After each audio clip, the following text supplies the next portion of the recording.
Good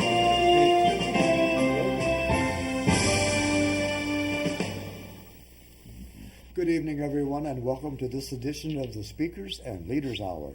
We are here live this evening in the Allen County Public Library, and we're here to talk about two of my very favorite subjects.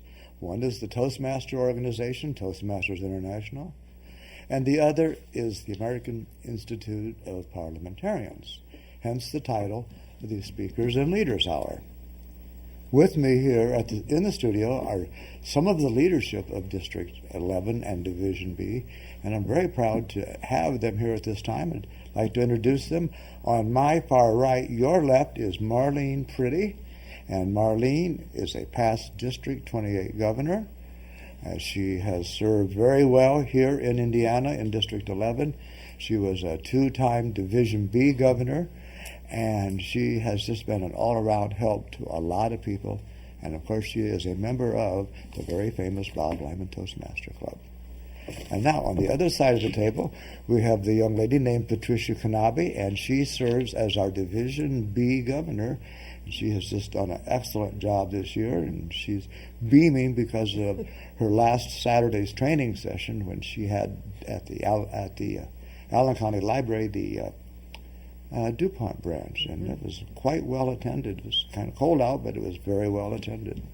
And of course, next to her is our own Lieutenant Governor of Marketing, and that is Mr. Bob Norris. Bob has been here before, has become a mainstay of the program, and as Lieutenant Governor of Marketing, he is one of the top three here in District 11. We have three primary officials, 7 division governors, and then area governors below that. Toastmasters, as you will find out in just a little bit, is a very well-structured organization. And, of course, people think of us only as an organization that teaches and preaches public speaking. And that we do very well. But we also are now known as where leaders are made, Toastmasters, where leaders are made. And that is indeed a very true statement. We not only learn by doing, we learn by example, and we learn by being given the materials that we can use. And I thought I'd start off this evening with a short presentation, and I'm calling it a Toastmaster history. I have been here, I believe, in this room, well, not this room per se, but in Toastmasters now for almost 28 years. That was back in 1985 that I joined. At that time, I thought there was just the one club that I joined in Fort Wayne. Little did I know that that was just one of some, I don't know, almost 15 or 20 clubs. And you're going to hear more about those clubs and how they're structured a little later on when we hear a speech from Patricia Knaebe. But I want to talk about the beginning of Toastmasters, where it began. It began actually in a little town just west of here over the border into a little town called Waverly, Illinois. And Waverly had a YMCA. It also had a secretary. And the gentleman who was the secretary of the YMCA had this idea that maybe young people, young guys, could practice maybe a speech before they gave it the next day, maybe practice presenting, being a employee of a new company by going to a job interview, maybe selling a product. And he floated this idea on more than one occasion in Waverly, Illinois, and you would have thought it would have stuck then. This was back in the early 1900s, 1920s. But it didn't. It did not take. The idea faltered and sputtered, at least in Waverly, Illinois. Then this gentleman, his name was Ralph Smedley, he traveled all the way to Santa Ana, California, where he once again found himself to be the executive secretary of a YMCA. Again, he floated this idea, because when all the young men would come down in the evenings, they would sit around in a commons area talking about what they were going to do next day. Well, the idea that Dr. Smedley eventually had and eventually caught on was the idea of practicing. Whatever it is that you're going to do the next day, practice it here. Get a practice under your belt, and you'll do better the next day. Well, that simple idea caught on, and Toastmasters clubs worldwide began in 1924 in the month of October with one club, and it was even numbered, number 1, in Santa Ana, California. From that time to this, Toastmasters has grown and grown and grown. At one time, there was just a couple clubs in the Indiana area. Indiana was not a district, it was just a collection of clubs. You could tell how early the club was by the club number. We have a club in Fort Wayne called Club 159. That means it was the 159th club chartered. Still meeting today, having started meetings in the 1940s. That is awesome. The second club that chartered here in the Fort Wayne area was in 1947. It chartered at the YMCA downtown. And the name of that club was club number 521, Anthony Wayne Toastmasters. And you know what? They're still meeting today, every Thursday night, year in and year out. Of course, they take Monday, Thursday off. They also take off Thanksgiving. And sometimes we take off for a snow day, you just never know. But basically, we have met every Thursday night since 1947. That's got to be hundreds and hundreds and hundreds of meetings in all of that time. And to think that I thought, when I joined in 1985, that it was the only club. It not only was not the only club, it was the best club. Still is. But don't tell these other people here. They don't think so. They know their clubs are better. But we'll let that go for right now. In any case, Toastmasters ultimately went international, and now there is over 15,000 clubs worldwide, all bent on doing the same thing, helping people become more efficient communicators and better leaders through the work of the manuals, through the work of process of giving speeches and learning by evaluation. And Toastmasters can help you. If you were to join, I can guarantee you that it will change your life in ways that you cannot even begin to imagine. You may join for one reason, stick around for another, and find that your niche was somewhere after the third. It helps every single aspect of your life. And everything in the club is a training session. Everything that we do helps you become a better person, a better leader, and indeed a better speaker. So that, ladies and gentlemen, is a very brief history of what we call Toastmasters International. Thank you very much.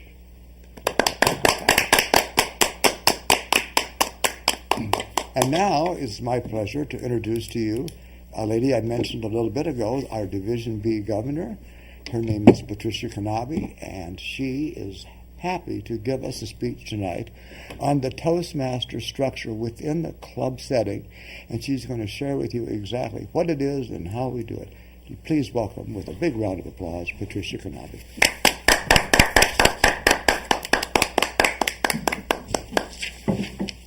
Thank you, Dave. Thank you, fellow Toastmasters, and especially those of you watching at home. I'm thrilled to be here this evening, and what I thought I would share with you this evening is how we structure our meetings in Toastmasters. Structuring the meeting in Toastmasters is a very important part of what we do. It is through this structure that we, as Toastmasters, learn how to control the time of a speech we are giving, how to follow an agenda, how to begin and end meetings on time. And for those of you who have sat through a meeting that had no agenda, had no plan, and ended up meandering all over the place, you know how frustrating that is. It's nice to have a plan. It's nice to have an agenda. So we are very structured at the club level when we have meetings. The first role that takes place at a meeting is the Toastmaster. And the Toastmaster is the MC, the host or hostess of the meeting. This person will talk with the speakers ahead of time, find out what their speeches are going to be about. They will also find out what the title of the speech is and what project they're working on. The speaker, if the speaker is fully prepared, will give the Toastmaster a pre-written introduction so the Toastmaster is ready when the speakers get up to speak. The second role that we have in Toastmasters is the grammarian or the word master. Now, the word master, grammarian, and counter, in my particular club, all three of these roles are rolled up into one person. This is the person who will pick a word of the day.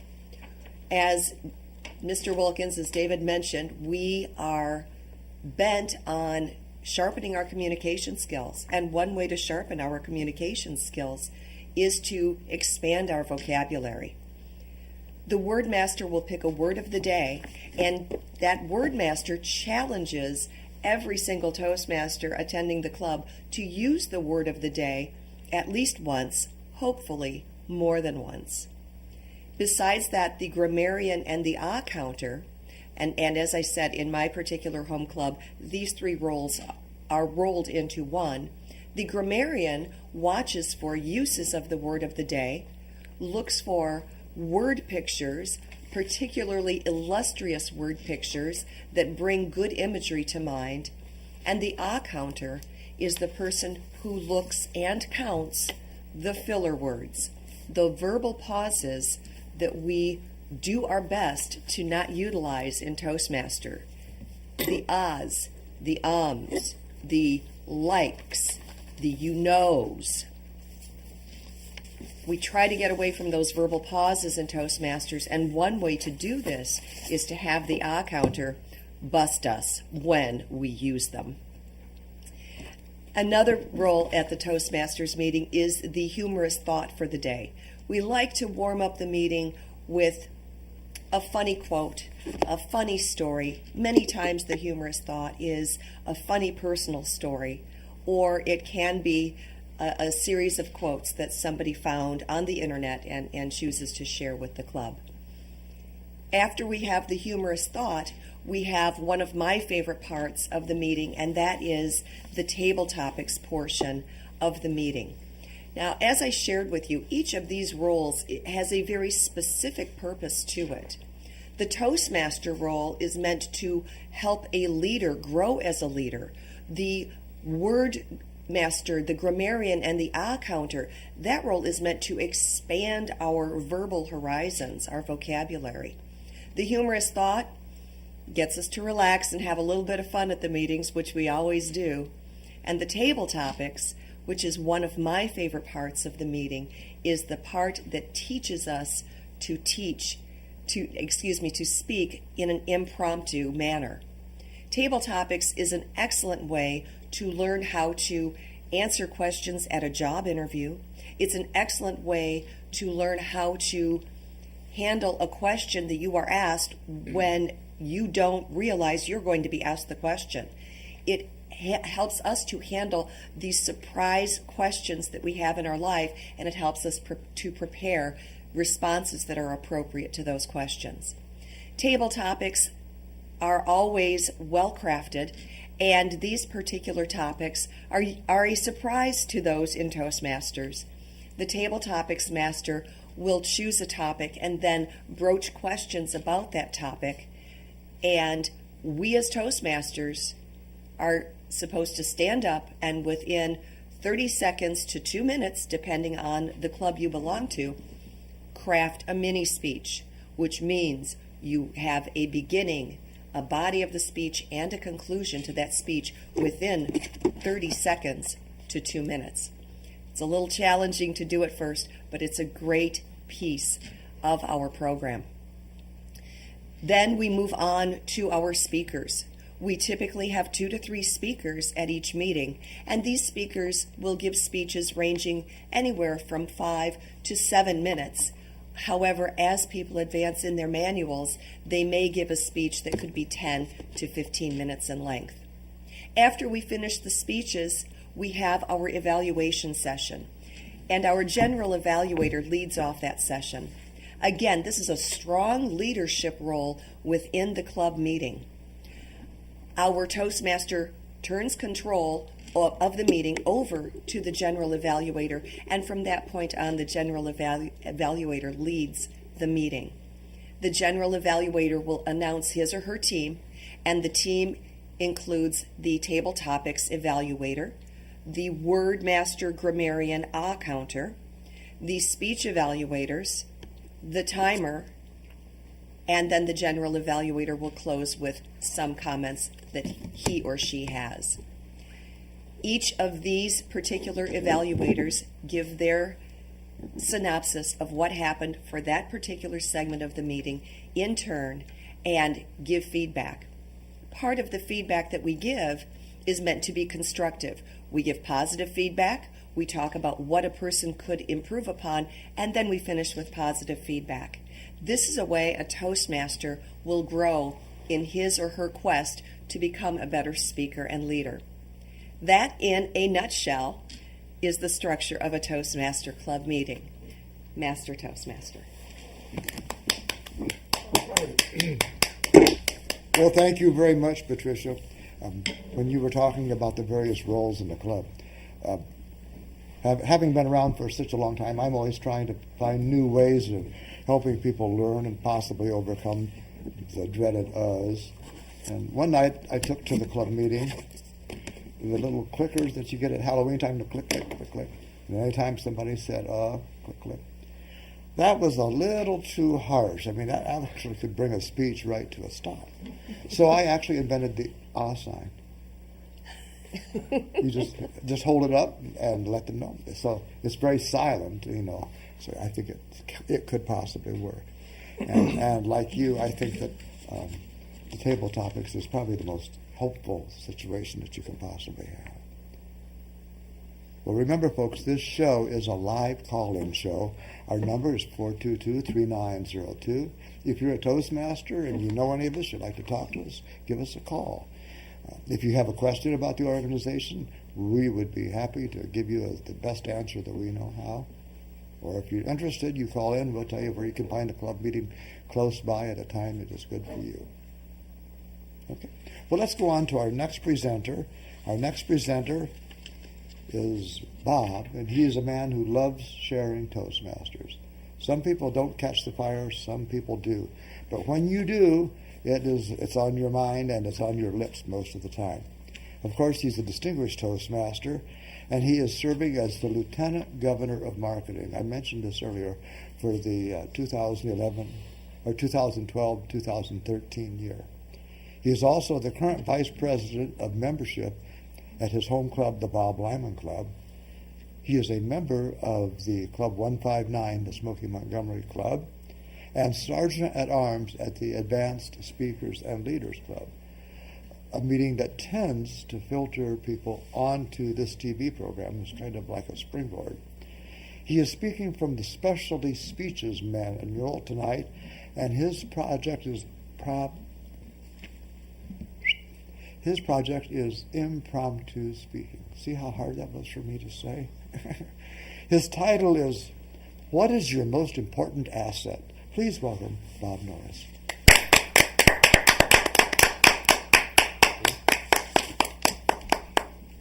Fellow Toastmasters, audience at home. Wait a moment, please. Hello? Oh, the boss isn't going to be there to do the presentation? And what? I'm going to have to fill in? You know, I hate standing in front of a group of people. Yeah, I know all this practice. You want me to do it all the time because it builds what? Oh, baloney. I don't believe that. Oh, well, yeah, I do want to keep my job.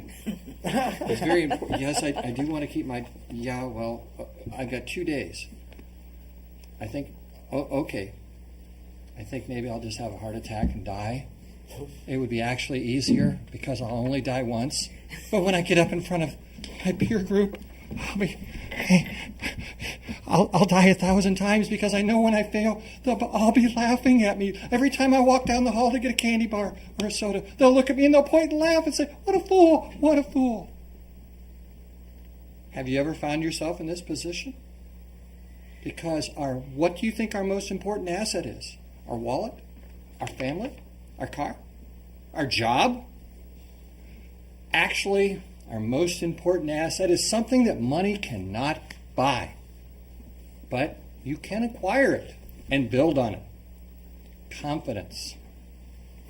Confidence. This not only affects us speaking to a group, whether it's several people or several hundred, it affects us in everything we do in life. Gentlemen, think about this. You're single. You see this attractive lady, and you'd like to make a connection, but you're afraid she'll say no. Well, that happens.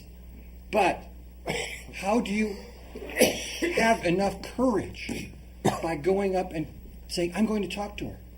How do you build that confidence? Through practice.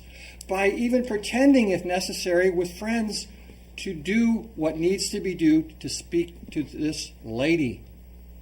Maybe you are part of a church group and you're supposed to speak at the church group. And you're thinking, I don't want to do this. The minister and all those other folks, they're so experienced. It probably was just born into them. Nobody had to teach them. They have so much confidence. Think about the first time you got on a bicycle as a kid and you wobbled around. Maybe mom or dad hung on to it and made sure that you went down and the bicycle went down the road nice and smooth. After a while you pedaled. You kept your own balance. You even learned how to steer and go around corners. Why? Because you became confident in how to ride a bicycle. Confidence in every aspect of our life is a very key component. I think of it as being the foundation, the cornerstone of whatever we do. Well, why am I talking to you about confidence? Well, we're on a Toastmasters show, of course. But I think Toastmasters is a fundamental tool that everyone can use. And when I say everyone, literally everyone. We can talk and learn how to talk, because talking is just sending messages. But we effectively communicate when we know how to send those messages and when we know our message is received. And then, when we are applauded in a Toastmasters group, everyone loves applause. Because what does that mean? You did a good job. When you're in a setting where you need your confidence built, you can't dive in the pool and swim all the way across because you're of fear. When you are in a Toastmasters meeting, you take it one step at a time. Sometimes it's baby steps, little bitty steps. But each step builds on another, builds your confidence so that you feel, I can get up and do this. Will you have butterflies? Probably. We all get butterflies.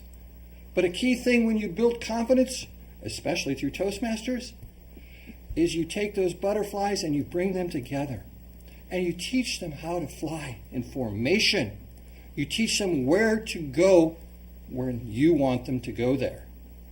Otherwise, you'll just lose track of everything. Confidence, the key component in whatever we do.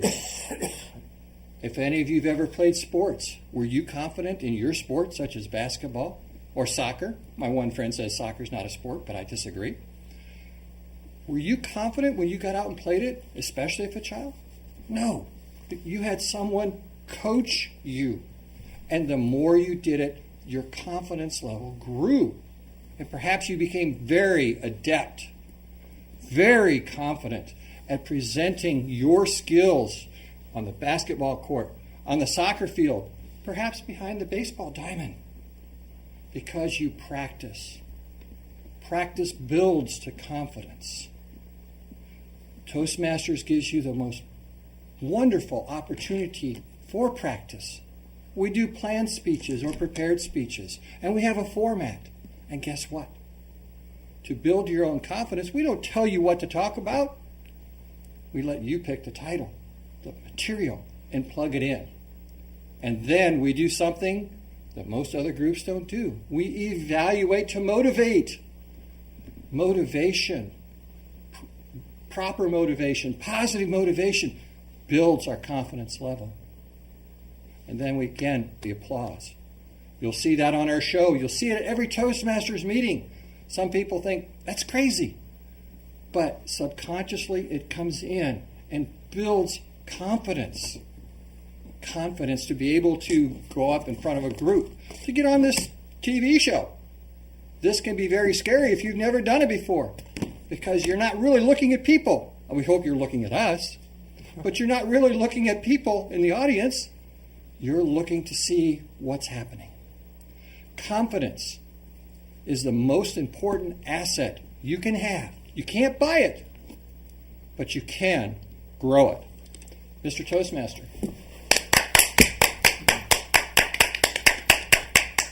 Thank you very much, Bob. That was great. Now remember, this is a live show, so if you want to call in and talk to us, that number is 422-3902. We would love to hear from you, and also we'd be happy to share with you any information that we have about Toastmasters. But we've heard about the structure of Toastmasters. We have heard about how it's put together, what the club is like. Now we're going to talk more about meetings in general and some of the things that you can do in a meeting. And we're going to find out in just a few moments from a little lady who is going to come up here. Her name is Marlene Purdy. She joined Toastmasters in 1988 over in Ohio, where she eventually served as the District 28 governor. She is a distinguished Toastmaster 4 times over. And tonight, the title of her speech is Responsibilities, with a speech entitled Responsibilities from the Basic Manual. Let's welcome Marlene Purdy.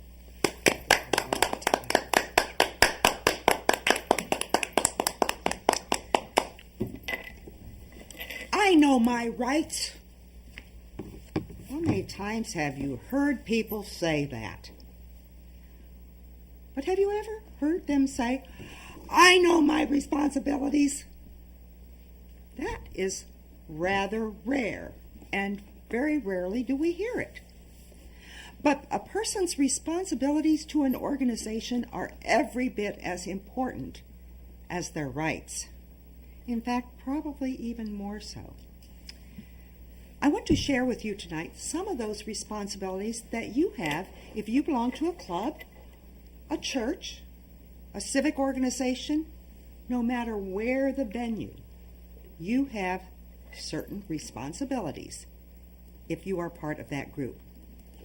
Number 1, you need to not only know, but respect and abide by the objects, the policies, and the manner of operation found in such documents as the bylaws and standing rules.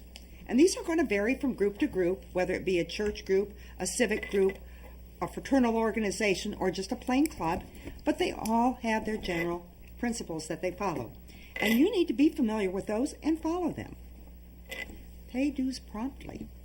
If the organization that you're part of has dues, make sure you pay them on time, because that organization isn't there just to be your own little bailiwick. It has to have the money to operate. And so if there are dues involved, pay them promptly. If elected, make sure you hold office, or you hold office if elected. In other words, you have a responsibility to be part of that group, and if they want you to be an officer, then you should be willing to do that. Or to serve on committees if appointed. Say the president wants you to be on the nominating committee, then it's your obligation as a member of that group to be on the committee. Attend and participate in meetings. Now, why belong to an organization if you're not going to attend the meetings and be part of them? So make sure you attend and participate, not just come and sit there like a bump on a log, but actually participate in the meeting. Be on time, so the president can begin on time. Have you ever gone to a meeting, you've been there on time, and you sit around and wait for somebody else to come, as if their time is more important than your time? So make sure that you are on time for the meetings. pay attention and don't carry on private conversations. Say I'm up here trying to conduct a meeting, and Bob and Patricia here are carrying on a private conversation to the point that it's very distracting not only to the presiding officer, but to the other people at the meeting. So be sure that you pay attention and don't carry on private conversations. And address all remarks to the chair. Don't talk across the room. Say somebody makes a motion and you want to carry on a conversation. Say Bob makes a motion and he wants to carry on a private conversation with Dave while the president's trying to conduct the meeting. Not appropriate. If you have comments to make them through the chair so all the people can be familiar with what's going on. Make motions that start with the words, I move. How many times have you sat through a meeting and said, I make a motion or I motion? The proper terminology is I move. That we have a Christmas party or that we celebrate Valentine's Day. But the proper terminology to a motion is I move.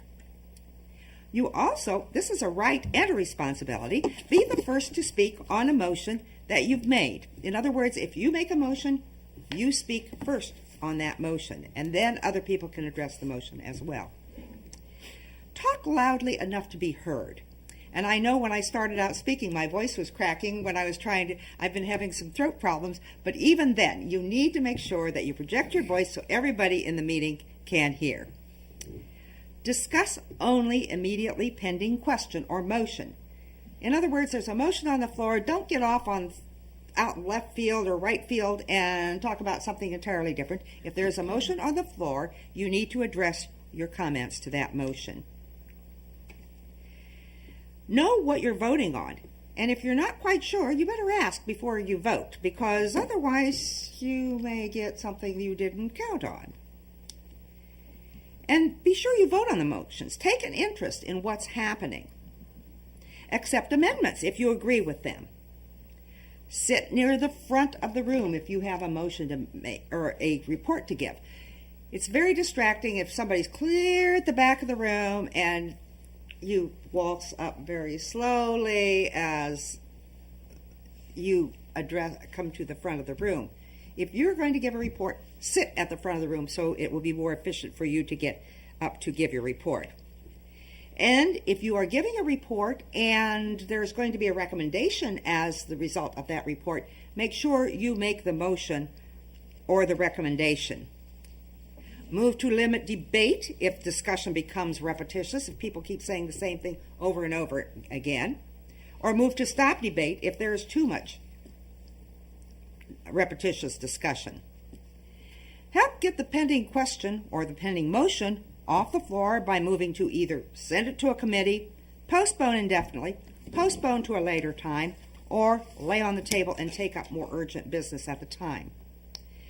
Be an effective part of the meeting planning team. Advise the president if you intend to make any motions or if you intend to bring something up during the meeting. And propose limiting debate on all business introduced during the meeting. Be alert to what appears to be incorrect procedure, like I rise to a point of order, I rise to a point of information if you're not sure what's going on. Be familiar with the parliamentary laws so that you can make these motions effectively. These motions may interrupt one who has been assigned the floor. They do not require recognition or a second. And a point of order must be raised at the time the violation occurs. In other words, you can't listen to something and 10 minutes later said, oh, I rise to a point of order, and it's already beyond that. And at the final thing, be sensitive to the feelings of your fellow members. Credit them with the best possible motives for actions. If you are interested in receiving a list of these things that are very, very helpful to be a responsible member of your organization, be sure to call in and let us know here at the station, and we'll be glad to share them with you. You can then say, I know my rights, but I also know my responsibilities. Mr. Toastmaster. Wow, thank you very much, Marlene, and to the other speakers, thank you too. Now, we're going to do evaluations in just a couple minutes, but while we're finishing the evaluations, we're going to go to our PSAs, and we'll be back here in about 2.5 minutes. So we'll see you then. Enjoy. Thank you very much. And now for our next speaker, Stanley Glitchner.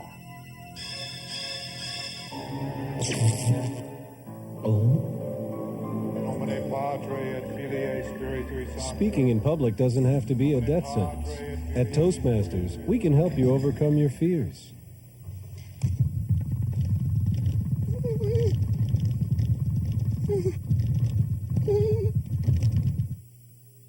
I'd like to begin tonight with a little joke. This guy, he's a farmer. He says, "Hey, hello, sorry." But seriously, folks. Speaking in public is no joke. Doctor says, chicken says, For help, call Toastmasters, the public speaking support group. the chicken. All the education in the world won't help you get ahead in life if you can't express your ideas effectively. Every day, competition for advancement gets tougher and tougher. You need an edge. A Toastmasters club can give you that edge. A low-cost learning experience for men and women. Toastmasters gives you the confidence to express your ideas to anyone. Get the Toastmasters edge.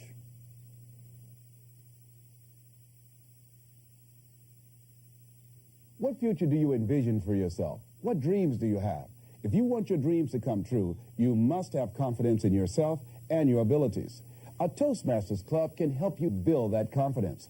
A low-cost learning experience for men and women. Toastmasters shows you how to express yourself clearly and effectively. Make your dreams a reality. Join a Toastmasters Club.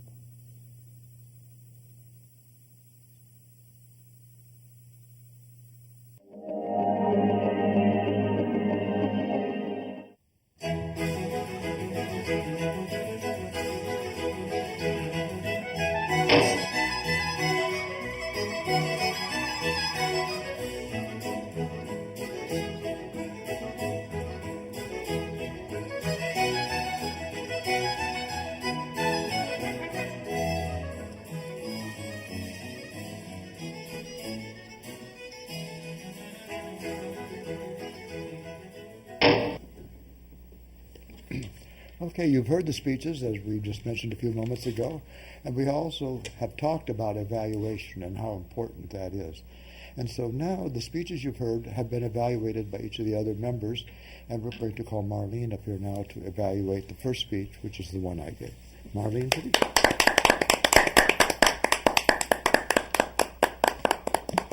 Thank you, Mr. Toastmaster, fellow Toastmasters, and especially Dave, because this was your speech. Toastmaster history. Boy, I had forgotten that it started in Illinois. I always think of California, but I had forgotten, and so you gave us some very, very good points, starting and presenting them in chronological order. Very valuable, because even us old-timers need to be reminded once in a while of the history of Toastmasters. It was presented very, very logically, using the chronological order. You had smooth transitions between the various parts of your speech. And what I liked most about your speech was the very, very clear enunciation and the smooth delivery, which I always expect from you. I've heard you speak before, and your transitions and the smoothness of delivery is always, always great. And the relevance of the overall history, and then relating it to the clubs in Fort Wayne, and a little bit about the history of the clubs in Fort Wayne, I found that very, very interesting as well, and I think the local people would find that interesting as well. If there was anything that I would suggest for maybe even better the next time, maybe a stronger opening and close. The body was fantastic, but I probably would have liked to have heard a little stronger opening and close. But other than that, fantastic speech, and I learned a lot. Mr. Toastmaster. Thank you very much, Marty. That was a perfect evaluation of a wonderful speech. How humble. Okay, our second presenter was Patricia Knaebe, and Bob Norris is going to evaluate her. Bob, please. Thank you, Mr. Toastmaster. Fellow Toastmasters, guests at home, and especially Patricia.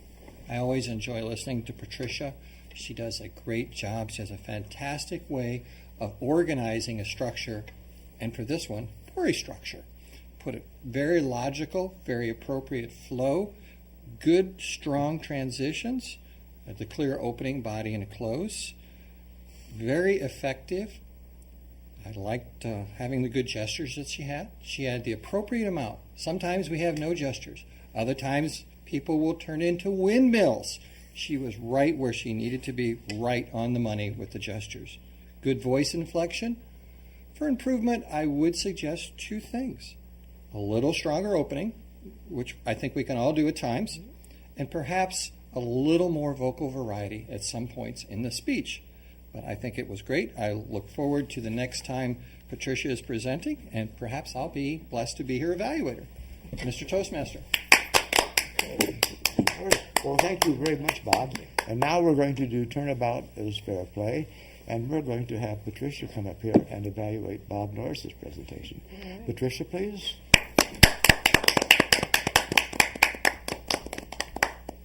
Thank you, Master Toastmaster, fellow Toastmasters, guests at home, and especially Bob.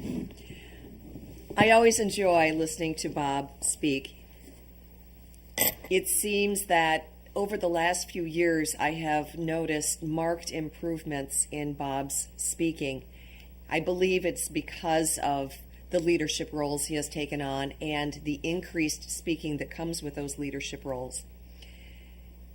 His evaluation was for an impromptu speaking. This is from a specialty manual. The specialty manual is Specialty Speeches. It is one of our advanced manuals. Bob's ideas were organized logically and effectively. The speaking pattern, again, was linear in nature. It was very easy to follow. Bob's message was clear, and it was evident from the beginning of his speech. The beginning of Bob's speech was very powerful. He pulled out a cell phone and started talking and used it as a great prop, wonderful vocal inflections. He used his background thoroughly to craft his speech. His credentials to give a speech of this nature were outlined in the introduction that our Toastmaster spoke about. He also confirmed his knowledge of this topic through his speech. Again, his props were good, his vocal inflection was good, the body language was good. Audience's reaction. Now, because most of you are at home, I didn't know what your reaction was, but I did know what my reaction was. And as an audience member, I was also supposed to time Bob's speech, and I have to confess, I forgot to start the clock because I was so enthralled with the beginning of his speech. This is one of the times that I really don't have any improvements that Bob could make. I think the speech was crafted beautifully. It covered the topic thoroughly, and it highlighted Bob's knowledge and credentials in talking about the topic. Master Toastmaster.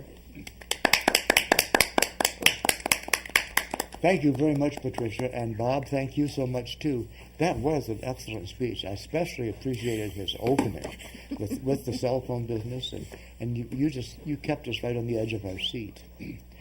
Our last presenter was Marlene Purdy, and Marlene was speaking from our basic competent communicator manual, and she was doing project number 7, Research Your Topic. And here she was giving some information that she has gleaned from Robert's Rules of Order on the responsibilities of being a member. I like your appearance. I like your rate of speaking. I think you do a very fine job of that. Your sincerity really tends to carry your presentation. For suggestions, I'm not sure what you could do different. Maybe some cards with perhaps the different layers of motions so that could be a little better understood.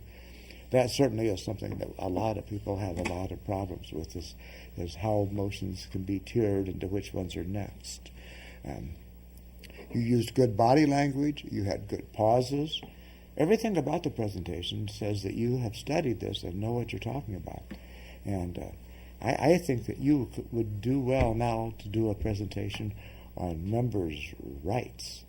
What can they do if the chair is not there? You know, there are cases where that happens, so that might make a very good presentation. And we have shown mostly what Toastmasters can do in the last 40 minutes. And the last 20 minutes of it, we're going to use it as a roundtable discussion on the American Institute of Parliamentarians, the local chapter, which is Chapter 33, the Bob Lyman chapter. We have monthly meetings here in the library on the third Monday of the month from 6:30 until 8. During those meetings, we teach, preach, and practice what we find in Robert's Rules, the book that governs about 90% of the organizations, and certainly governs Toastmasters. In fact, a little known fact is that the founder of Toastmasters International, Ralph C. Smedley, also wrote the biography of Henry Martin Robert, the man who wrote Robert's Rules. And so that's actually a book that's available through Toastmasters International. So I'm going to slip away from here, sit down at the table, and I have some questions I'd like to start with as we discuss parliamentary procedure. And so this closes the Toastmaster half. But remember, you can still call in 422-3902. We'd love to hear from you. So see you in a sec.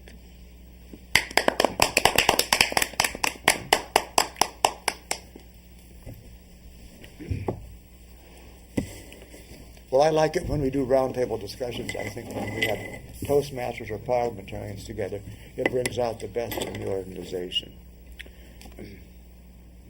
Here's a great question. A committee is composed of 4 members. One is absent. Can the chairman vote, and if so, when? Anybody got any thoughts on that? Chairman can always vote, The chairman can always vote?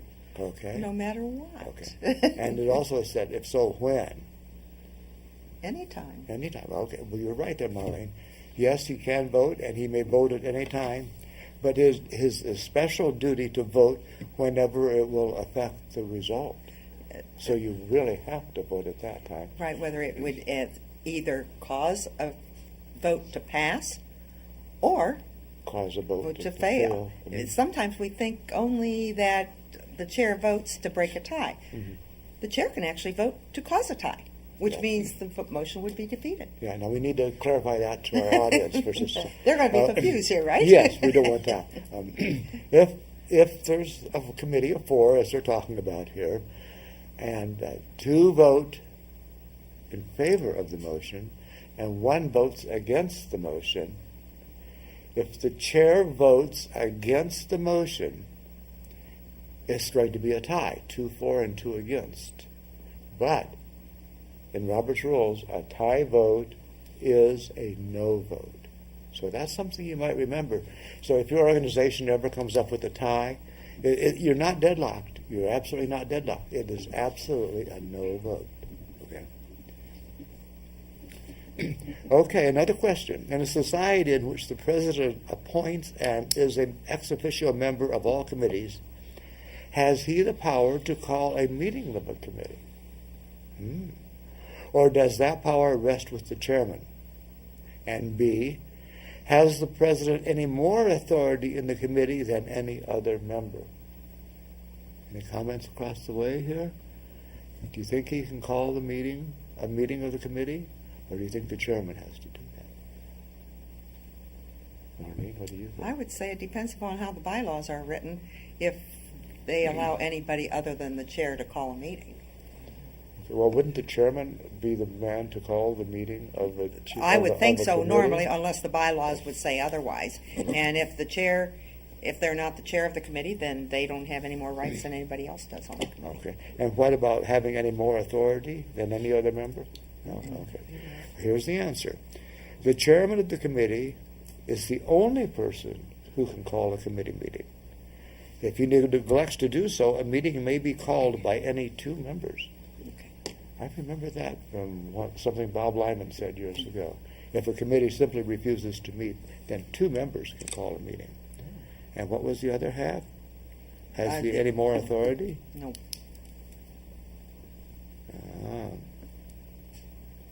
In short, no. That's all it said. Well, now here's one you'll like, Marlene. According to parliamentary practice, ought the president to name the chairman of committees, or is it customary for the executive board to appoint them? Again, that goes back to how the bylaws are Yes, written. I think so too. Do you agree with that, guys? Okay. It depends entirely upon circumstances. There is no uniform practice in any case. In some clubs, the committees are elected by the club. In some, they're appointed by the president. Okay. And some they're appointed by the president with the approval of the executive committee. Right. And whoever appoints the committee, it says here, has the power to appoint its chairman, provided that the appointment is made at the time the committee is approved. And this is true too. If no chairman is appointed, like 2 or 3 people, the first member appointed becomes chairman unless the committee elects its own. Okay. These are good questions. Oh, all right. When the chairman of a committee resigns, who appoints a new chairman? I would say the committee appoints a new chairman or votes a new chairman in. Okay. What do you think, Bob? I would agree. Okay. Marlene? That's what I would say. Okay. Whoever appointed the chairman originally. Huh. There you go. That's If interesting. no one attends to it within a reasonable time, the committee should elect its own chairman. So we're both right. Absolutely. Okay.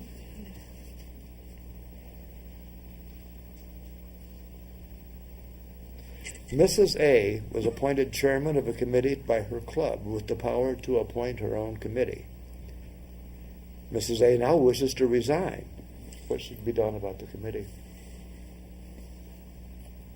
I would think they would appoint a new chairperson, or the outgoing chairperson appoints a new chairperson for the committee.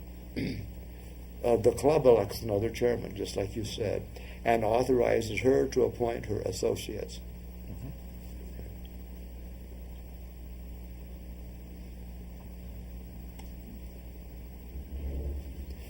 Oh, these are all on committees.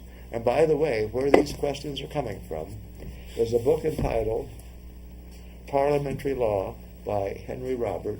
And in the back of the book, these are questions that were mailed to him to his home because people could not find the answers. And so they actually compiled, this is, I believe, in 1922 that this was published. Found the book on the internet.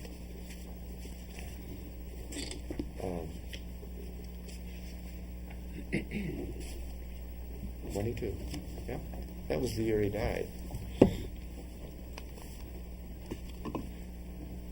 A committee of 3 was appointed by the executive committee to do a special piece of work. The chairman resigned. Should the remaining 2 members have completed the work, or the president appointed a new chair, was this proper? And how was the committee appointed originally? A committee of 3 was appointed by the executive committee to do a special piece of work. The chairman resigned. Should the remaining 2 members have completed the work? And B, the president appointed a new chairman. Was this proper?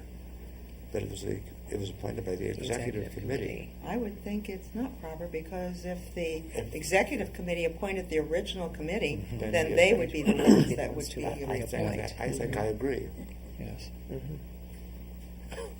Should the remaining 2 members have completed the work? The answer is yes, if no additional member is appointed. And B, was it proper for the president? It was proper if the president originally appointed the committee, not otherwise. Right. The appointing power alone has the right to fill vacancies, unless the bylaws provide differently. No, always the bylaws. Oh, and remember I said in my presentation that respect and abide by the objects, policies, and manner of operation found in such documents as the bylaws and standing rules. And by the way, my speech wasn't from Toastmasters, it was from the National Association of Parliamentarians. Ah, It was okay. the source of my information. Okay, we have to give a shout out to the NAP also. Yes. National Association of Parliamentarians, along with the American Institute of Parliamentarians, both organizations. Yes, okay. Any more questions? What sign did you hold up? Did you hold up 3 or 2? 5. 1. Okay. Well, it looks like we're down to 1 minute. I want to say thank you to Bob Norris for being here this evening. Thank you. Sure. Patricia Knaebe, you are a joy to have. Glad to be here. Marlene, you are such a mainstay. I really, really appreciate it. You know, we couldn't do this without the people behind the scenes. And we've got some new people tonight. We have Tracy Kearns as a camera operator. Thank you so much, Tracy. And Javon Russell, thank you. You've done a terrific job. In the booth, we have Bob Hunter on audio and, what's her name? Elizabeth Lord as our executive director. And of course, folks, you out there for watching us, we appreciate it. Remember, we're either from the American Institute of Parliamentarians or we're from the Toastmasters organization. Or both. Or both. Or both. Or both. We'd like to have you come visit us. You didn't call tonight. Maybe you can call the next time. And anyway, come and see us at one of our meetings here in the library or one of the local club meetings. So until next time, may all your meetings be fair and efficient. And remember, here is where leaders are made. Thank you. God bless and good night.